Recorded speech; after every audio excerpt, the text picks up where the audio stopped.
Who's actually done some of question 15? Okay. Did you notice a trend on A to E? Yeah. What was the trend? It's like the same question over and over, but like sort of different. Yeah, yeah. So A to E are almost the same curve. In some cases, they're identically the same curve. Other times, they're just sort of parts of a curve. Okay, so what we're going to do is identify and sketch some of the curves associated with this.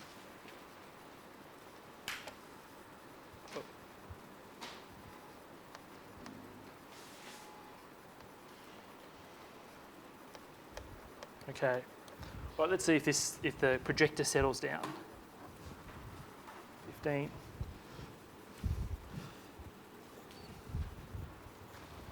All right. So in the first, we're only working in the XY plane here, so the sketches are not too bad. Not too bad.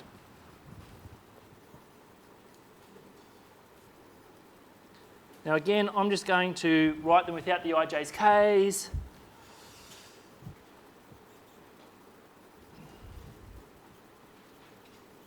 And remember, when we define a function, not only do we need, the component functions, but we also need an interval that we're, restricting possibly the domain to.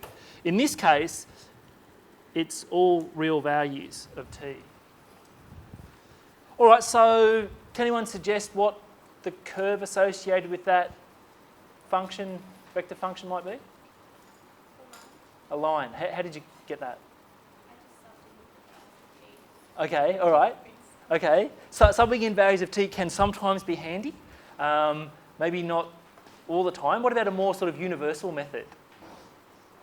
Eliminating t? Yeah, that's another way. So I could say let x equals t plus 2 plus t, let y equal 3 plus 2t, and then eliminate the t, right? Anybody know another way?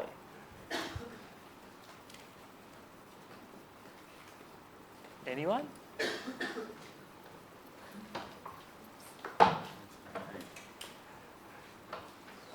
Well, in lectures, I'm not sure if you remember, but remember you can split this up and just put it into the general format of a line, okay, just by playing with the components. So there's at least two ways to solve this problem. Okay, so let's look at the quick way. I'm just going to split this up into this. So I immediately know that it's a line that passes through this point and is parallel to this vector, right?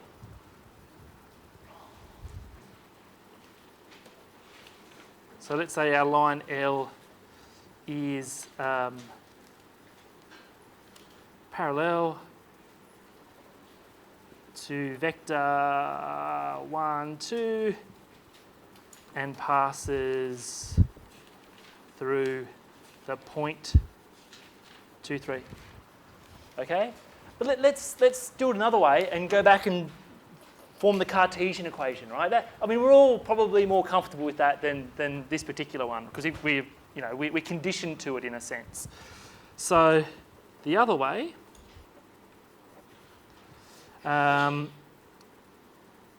we have x equals 2 plus t, y equals 3 plus 2t, eliminate t.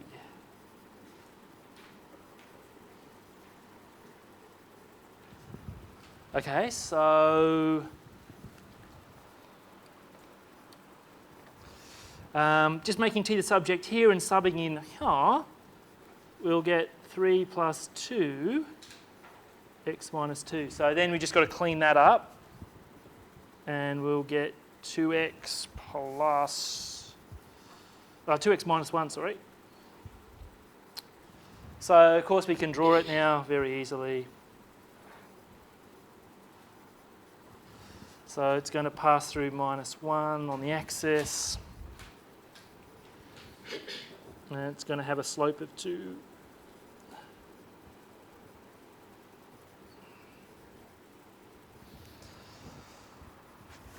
Okay, so that's a pretty standard, pretty basic problem.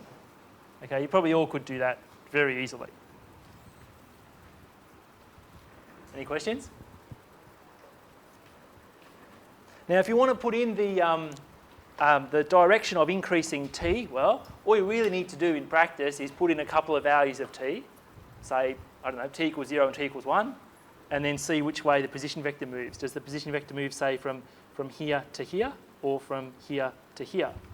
That'll give you the direction. Okay? All right.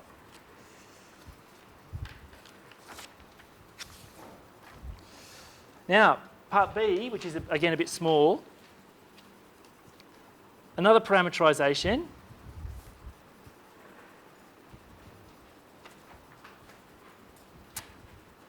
It turns out that the curve in part B is the same as the curve in part A, right?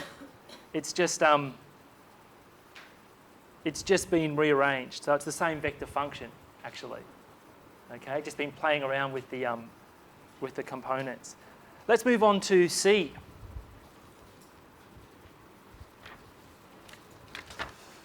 All right, have I done C? No, sorry, let's move on to D.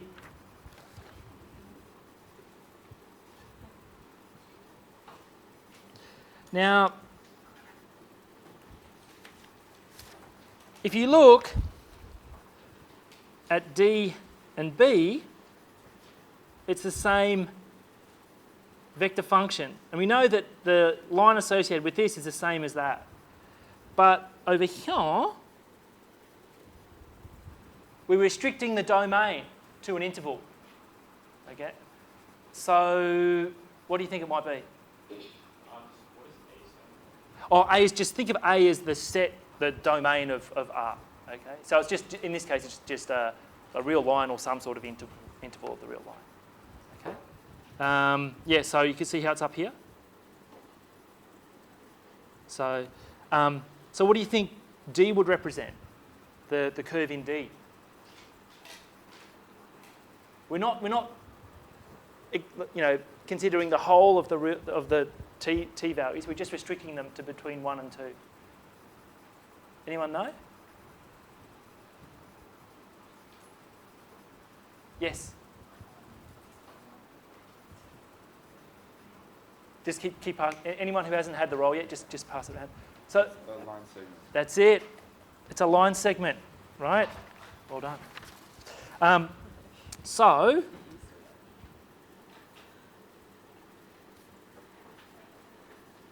now when I put this sort of semicolon and equals, it's a bit like maple. I'm just defining a function, okay? So 2, 3 plus 1, 2t, and t is between 0 and 1. Okay, so this is a line segment which comes from, say, you know, A, the line L in A. So how do we determine the line segment? Well, let's look at the endpoints, right? Plug in t equals 1 into here, and you can find the position vector of one end of the line segment. Plug in t equals 2, you can find the other end of the line segment, and then just, you know, just draw it. So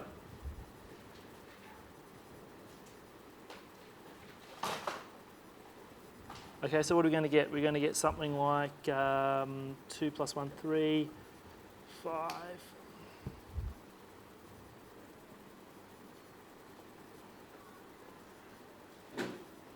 Okay, so for 2, we're going to get something like 4, 7. Okay, thank you. Anyone not signed or not given me their name? Yes? Okay, thank you. Okay, so it's essentially just the following. Okay, now I'm not going to draw this to scale, but 3, 5, oh, and 5, 7. So here and here. So this then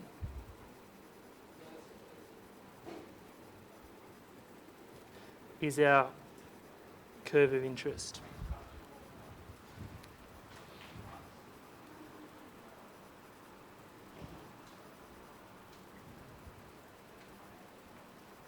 Okay, well let's move on to E. E's again sort of like the curves we've been looking at, but not exactly. So E's quite like, you may look at it and go, oh, it seems really easy, but it's not. And I'll show you why.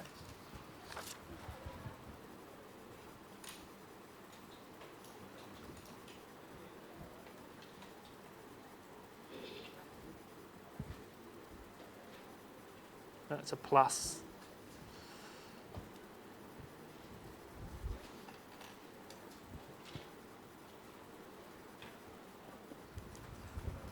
Okay, so let's break that up into something like a line, like the standard parameterization for a line. So I'm just going to pull out, like a constant vector, and then I can write it a little bit like this. Now, who can tell me why? It looks like a line, doesn't it? You've just got, instead of a t out the front, if that's second vector, you've got a t squared. But why isn't it? Why isn't it a line? Well, doesn't it apply in the same way, except that t squared can never be negative, so it's just defining the denominator to 0. Now you're talking, right? So t squared has to be non-negative, right? So, if you think about, remember this vector here is stretched or compressed or reversed to get all the points on the line, okay? But how can you reverse a vector when you're multiplying it by t squared, right? Because t squared can never be negative, so you can't take that vector and flip it over. So what does that mean? Well, this, when t equals 0, this is going to disappear, and we're going to be left with this vector here. So the point associated with this position vector is kind of the closest that r can come to the origin. So let me show you what I mean.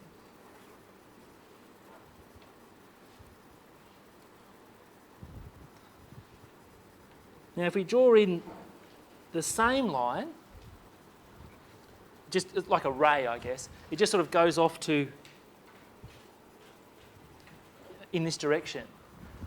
Now, I'm not going to draw any lines in there. I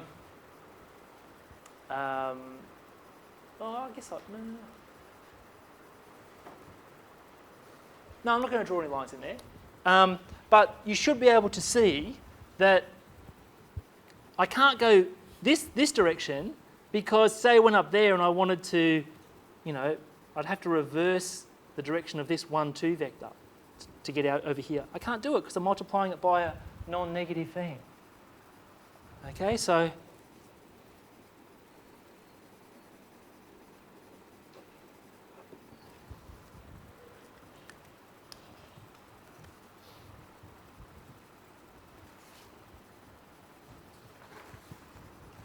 hopefully nothing too hairy yet, just a couple of little twists and turns.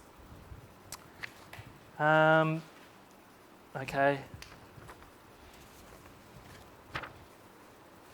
Let's just go have a look at a couple just off the top of our heads.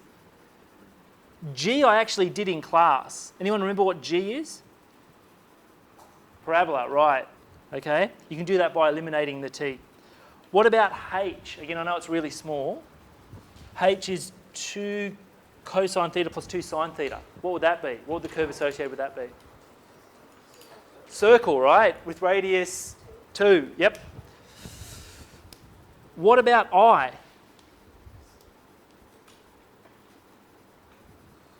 Yeah, it'd be a circle again. Yep. Radius 4, centre 0. Let's move on to something more complicated. K. Let's have a look at K. K's a little bit trickier.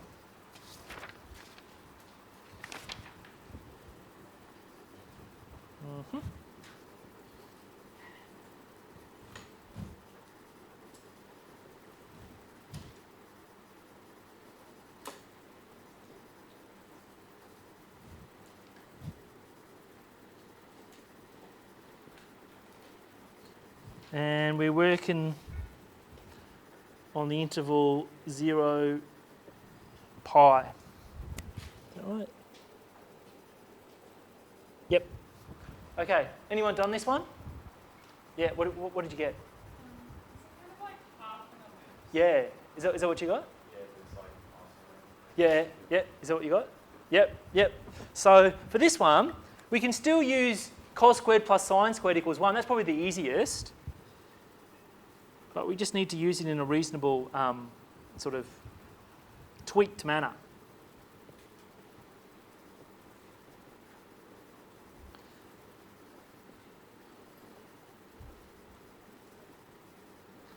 Now, because if I square this, I'm in a bit of trouble. So let's actually just get the cosine and the sine as the subjects here. So I'm going to actually divide by 2, just bring the 2 down there and square, right?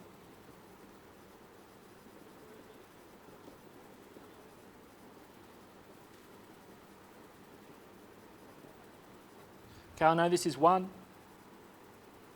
So I'm going to get an ellipse, right? But let's think about the angle involved, or I guess the parameter, right?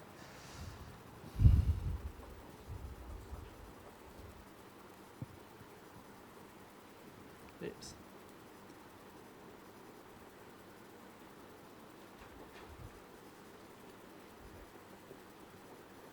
So all we're going to do is look at the endpoints again, and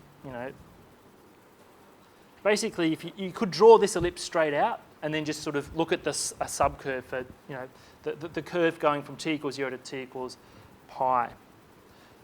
So this is a parabola with the axes length 1 and 2, or the semi-axes 1 and 2. So it's going to look something like this. Okay, so what's going to be the actual curve of interest though for this range, or this interval? Well, when t equals 0, I'm going to get cosine minus pi and 4 and 2 sine minus pi and 4. So I guess if I come down pi on 4 down here, and then just rotate pi. So because we have a curved bracket here, I'm going to include one endpoint but not the other.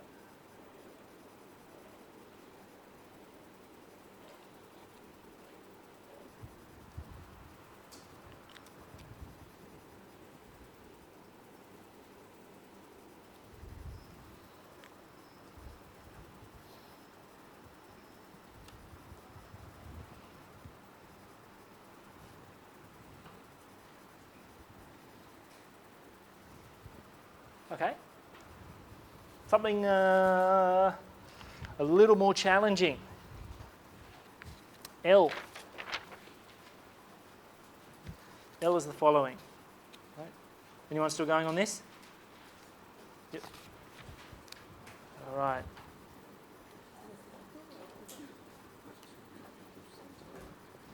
All right. So L is just 1 plus 2, 2 sine t. Let me write that out again.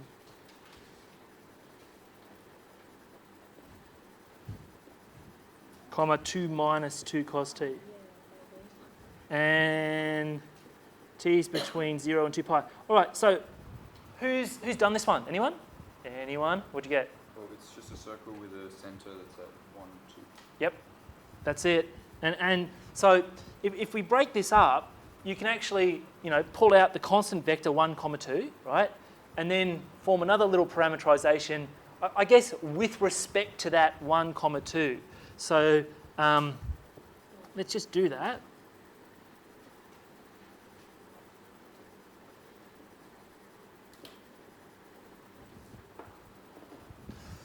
So what does it mean? Well, how did I do that? Oh, yes. You may be able to see it directly from there. If not, okay, because remember you guys are learning this for the first time. Let's go back to the eliminating t in some way. So x is just 1 plus 2 sine t, y equals 2 minus 2 cos t. And again, we're going to use sine squared plus cos squared equals 1, but we need to do it in a reasonable way. Let's make sine of t the subject and cos of t the subject. Sorry, well, I guess I can make 2 sine and 2 cos t the subject.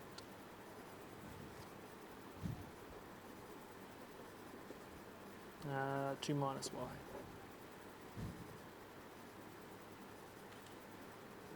Oh, hang on, have I made a mistake there?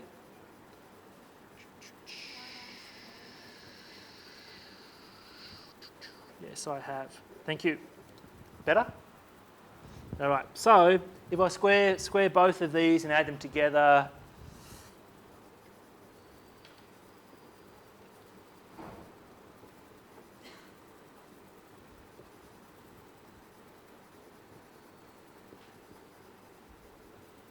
so we know that this is 4.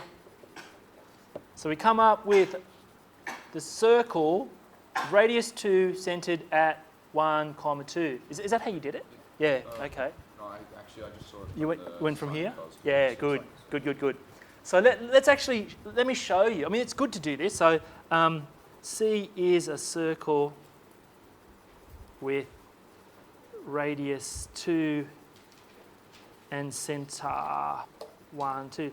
But I really want to show you how you can form the circle just from this. Okay, I think that's a much more powerful technique and it's quicker. Okay, so let's consider this. Okay, 1, 2.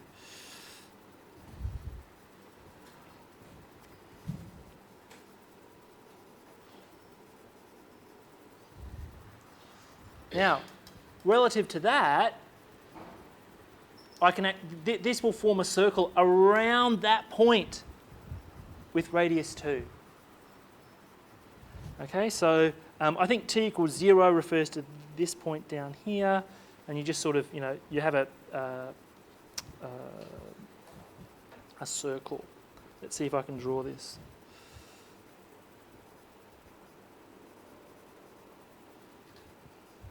Okay, badly drawn circle, but you get the idea, hopefully. Probably gone over too far this way. Yeah, it's a pretty badly drawn circle. Anyway, apologies. So if you wanted to, plug in some numbers, I've just done that a bit earlier to get the angles. All you do, just plug in a few values into comp.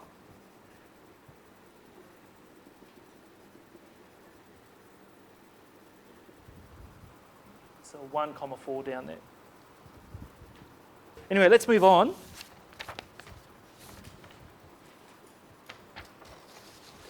Let's calculate some basic limits.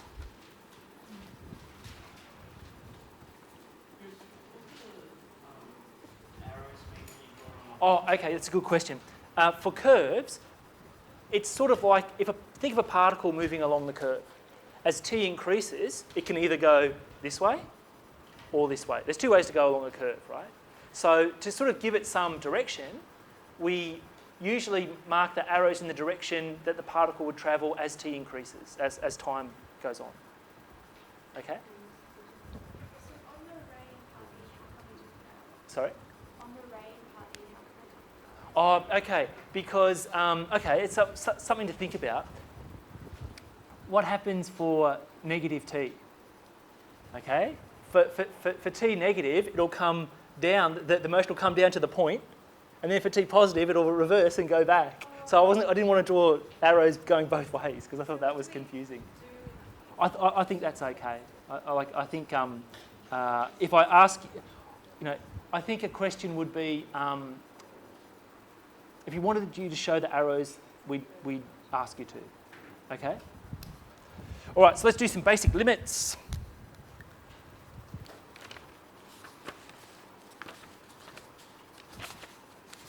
Okay, so t approaches 0 of the following. Now by log ln I mean natural log of t.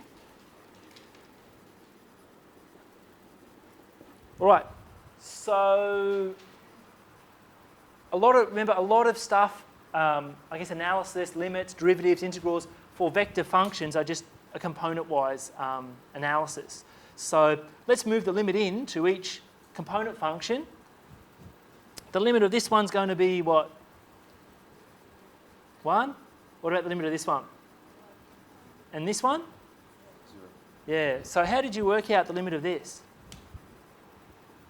It doesn't take like t approach 0 faster than log t. Well, the thing is, t goes to 0, but log of t will sort of blow up to infinity, right? So, or negative infinity. So what's the, how do we deal with that first limit? Let's write down what we know.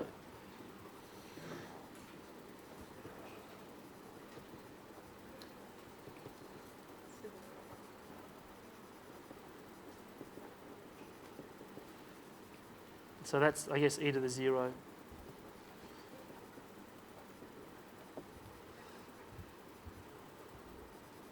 So let's consider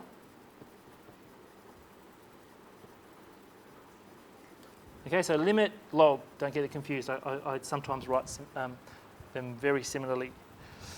Any ideas? Yep. Mm-hmm. Mm-hmm. So I guess that's the intuition, right? But what about if you actually wanted to prove it? Any ideas? T is the power. T is the power. It's log rules. If you've got t over the front, you can go ln of t to the t, which is 0. Yeah, that's not bad. 1, Yeah, that's not bad. Yeah. Okay. Yeah. Right. So you're saying put this up to here and then take the limit, right? Okay. Okay, that's not bad. What about just to sort of compare it with what you learned in first year? What about if I write it like this?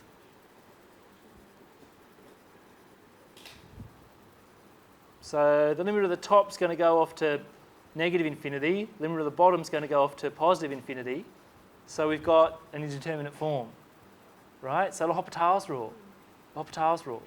Now don't worry about the absolute value sign here. We're not worried what happens at t equals 0. We're approaching 0. So we don't care what happens at t equals 0. So this is an indeterminate form. I like your method though. That's really good.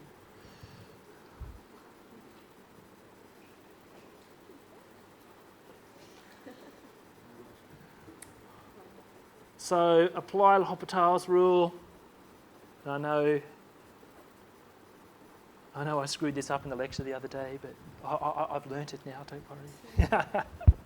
Okay, so L'Hopital's rule. You differentiate the top, differentiate the bottom, and retake the limit if possible.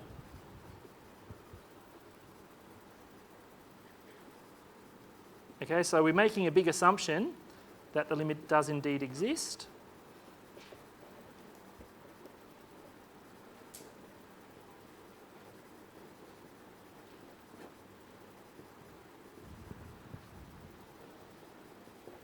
Okay, so if I differentiate what do you think the derivative of this is going to be?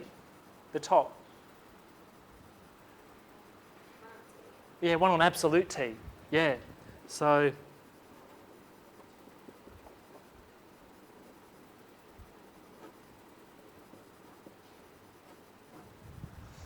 now what I can do is just play around here, we've got absolute t, which is going to be always positive, t squared, which is going to always be positive. So I can rearrange and cancel. I'm going to get that. So what's the limit of negative absolute t as t goes to 0? 0, right. Okay, so the first two limits were really easy. This one is a bit harder. So thus, our limit is 0, 1, 1. So the important thing is that you want to recognise that the limit of a vector function is a vector. That's really important. Really important. Okay. So part B is pretty straightforward. It'll be 0, 0.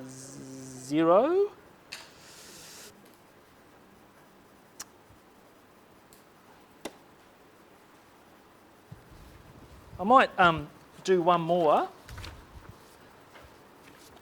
Let's skip along to 20.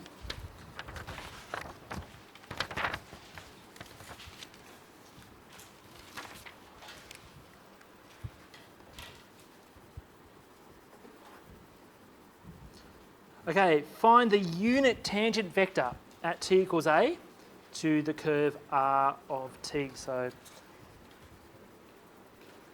here's our vector function. 4t.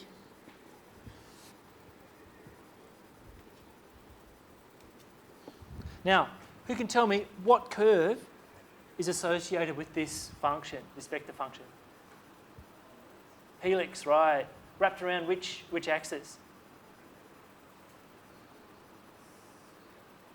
and Y. No, not quite. Z, the Z axis. Okay. So where you see the cosine and the sine, that's, forget those, it'll be wrapped around this. So it'll be 4t or t squared or, 3t cubed or something. We want to calculate the unit tangent vector.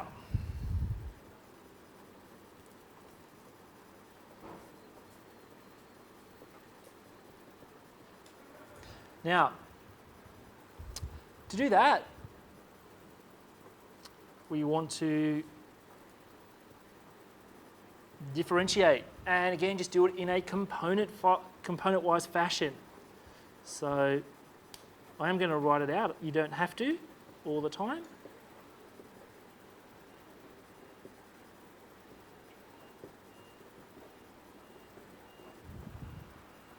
And just differentiate in a component-wise fashion. So we're going to get minus 3 sine t, 3 cosine t, and 4. So,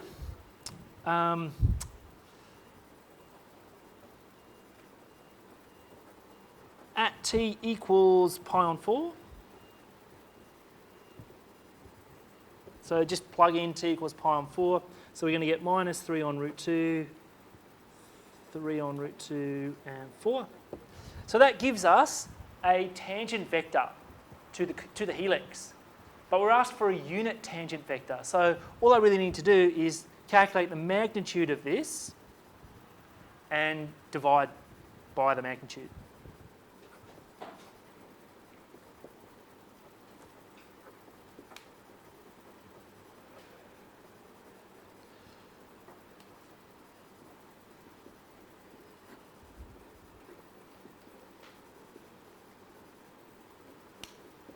Okay, so what's that going to be? It's going to be something like 9 on 2 plus 16.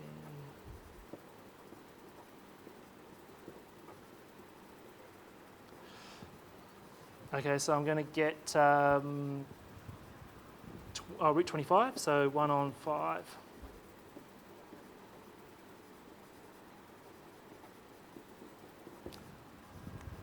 That's going to be it.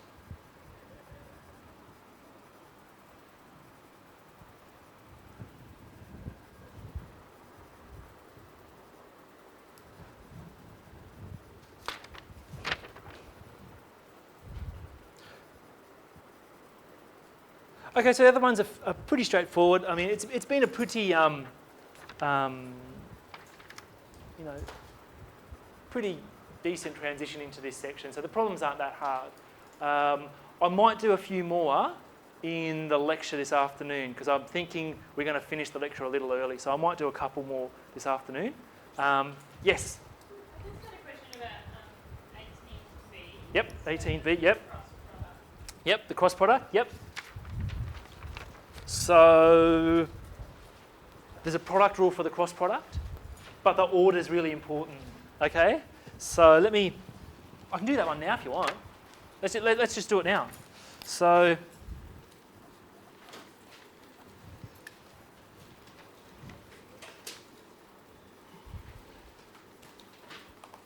d/dt of, okay, so A is a constant vector, B is a constant vector, and C is a constant vector. All right, so with this cross product, we've got a product rule, and the order's really important. So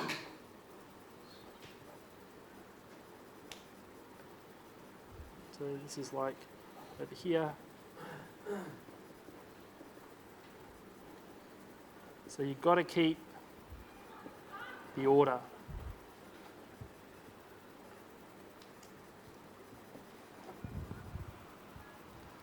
Okay, so if we differentiate this, what are we going to get? With respect to t. Right, just the vector A.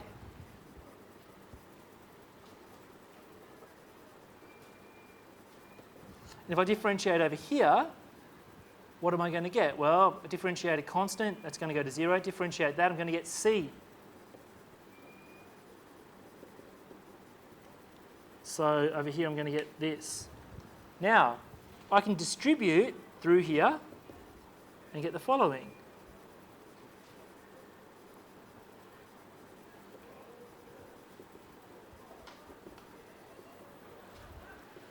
And I see I've almost got the same thing here.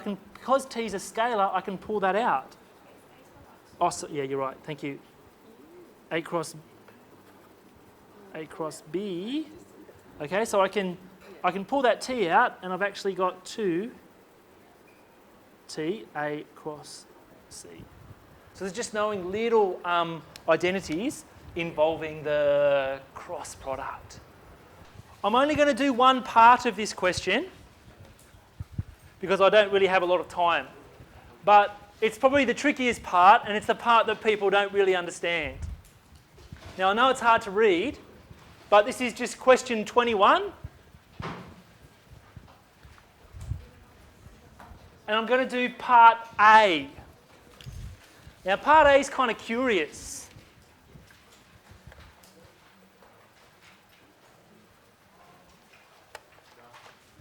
Okay? Who's done part A, 21 part A? Anyone? Anyone remember? Anyone had a go at it? Anyone tried and failed? Yeah, that's okay. Don't worry about it. Now, just between you and, well, just between us, right? Let's say you wanted to find the 2 points of intersection of the two curves. You're told how many points of intersection you're looking for, so that's nice. How would you do it? What would be the intuitive kind of method in your head? Yeah, set the components of each vector function equal to each other. So you set this component equal here and this component equal here. But if you do that, you only get 1 point of intersection. Anybody know why?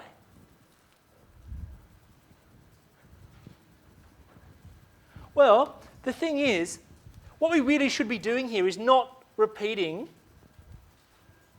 the parameter for two different functions. One should be t and one should be u. Once that's clear, this problem is a lot easier.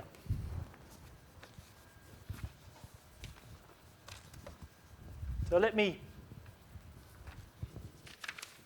see if I can pull this out.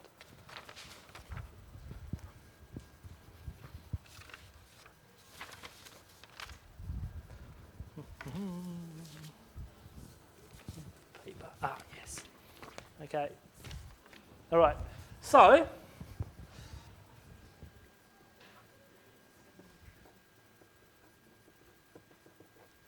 what is it? T squared. Whoa.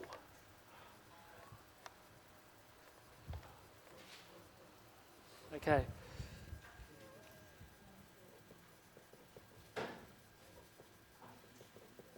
Now what I'm going to do is not mix up the parameters.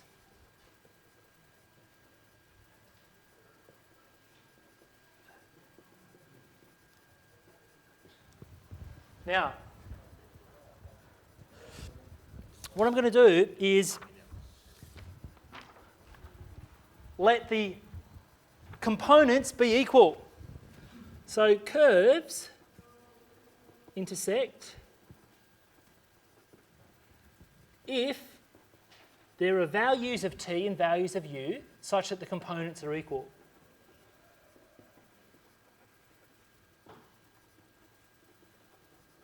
So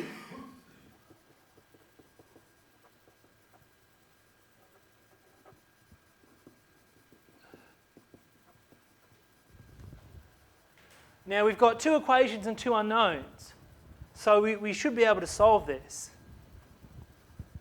So what I'm going to do is actually, add both of these equations together, and I'm going to get a bit of cancellation.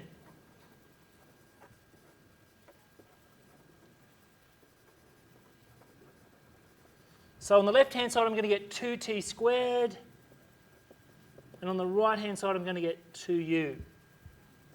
So u is going to be t squared. What I can do now is back substitute. Take that underlined value and back substitute.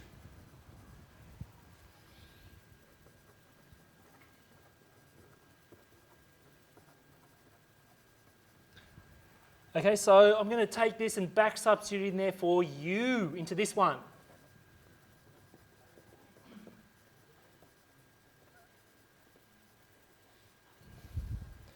Cancel, cancel. And I can put everything, just get all the t's on one side. I can factorise, and then I'm going to get a t value.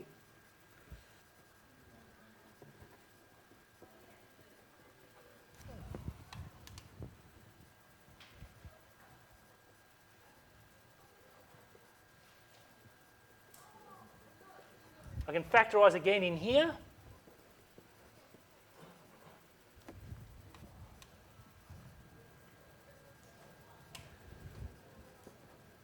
T plus 1.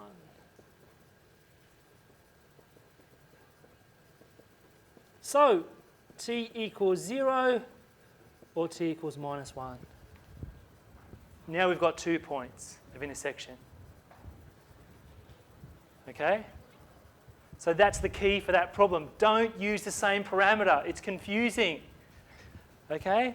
It's confusing. So our points of intersection are... To do that, all you do is you put t equals 0 in there, t equals minus 1 in there. 0, 0.